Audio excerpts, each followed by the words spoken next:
Sa videong ito ay samahan nyo kami mga buddy. Isa sa pangarap namin mag-asawa mga buddy ay makapaghandog ng feeding program sa mga kabataan. Lalong-lalo na tuwing December ay tradisyonal na nating pinagdidiriwang ang panahon ng pagbibigayan. At saktong-sakto din mga buddy dahil sa grupo namin, ito din ang naging plano. At ito nga ang aking grupo na MRCP o mas kilala bilang Merchandisers Riders Club of the Philippines. At nabuo ang plano sa pamamagitan sa masisipag naming board members at mga OIC chapter officers. At syempre hindi ito mangyayari kung hindi dahil sa pangunguna ng aming masipag na founder na si Pops Nolan Siason. Ang layunin ay magkaroon ng outreach program. Ang tema ay ang munting regalo sa Christmas ay pagbibigayan. At hindi mangyayari ang lahat ng yan kung hindi dahil sa buong pwersang pagtutulungan ng bawat miyembro. Kaya saludo ako sa lahat ng naghirap, nag-ambagan at nagsakripisyo para mabuo ang plano. At dahil dyan, ito na ang naging resulta. At bago mangyari ang kasiyahan, kung interesado ka, halika't sabay-sabay nating panoorin ang video ito. Alas 3 ng madaling araw ay inumpisahan namin mag-repack sa mga spaghetti na ipapakain namin sa mga bata. At ang layunin ay dapat mapakain namin ang total na 111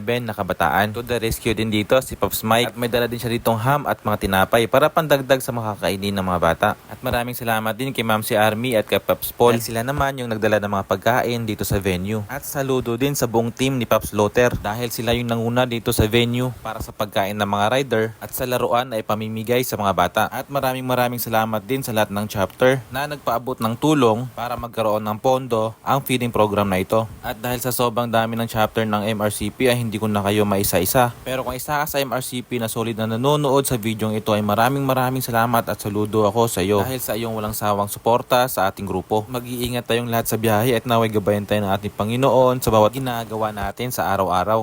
At bukod pa dyan ay taos puso ang aming pasasalamat sa Barangay Kalibuyo, Tansa, Cavite sa pagpahintulot at pag-welcome ng aming grupo para sa feeding program na ito. Medyo may kaunting trekking nga pala ito mga bari papasok doon sa may venue. Pero solid naman dahil kapag nakita mo na ang mga bata at nararamdaman mo rin excited na sila sa mangyayari ay talagang sulit ang pagod at sakripisyo ng bawat isa para mabuo ang programang ito.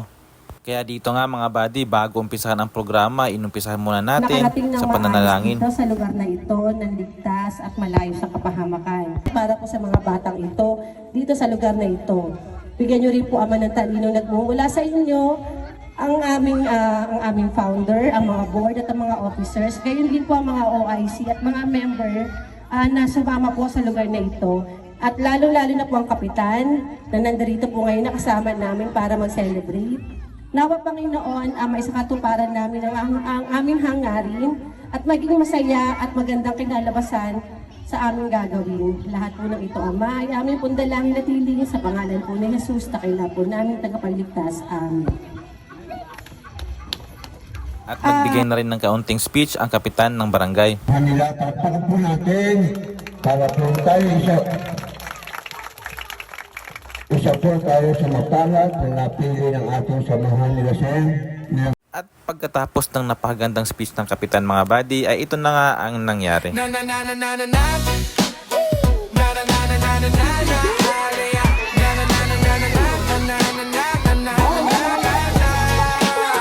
Sa gitna ng panganib, di kayo natatakot. Handang tumulong kahit anong pagsubok. Sirena yung malalingaw-ngaw, tawag ng tungkulin.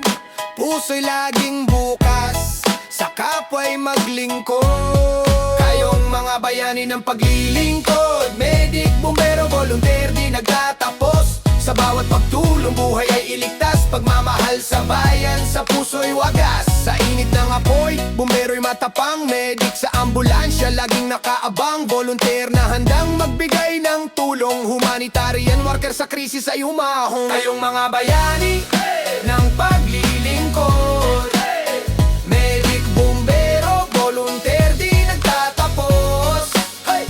Sa bawat pagtulong buhay ay iligtas, pagmamahal sa bayan, sa puso'y wagas. Salamat sa inyo, sa sakripisyo, tiyaga, sa pagmamalasakit sa bawat isa. Kayo ang ilaw sa dilim, pag-asa ng bayan, sa puso ng Pilipino kayo'y itatanghal. Kayong mga bayani ng paglilingkod, medic, bumbero, volunteer, di nagtatapos. Sa bawat pagtulong buhay ay iligtas,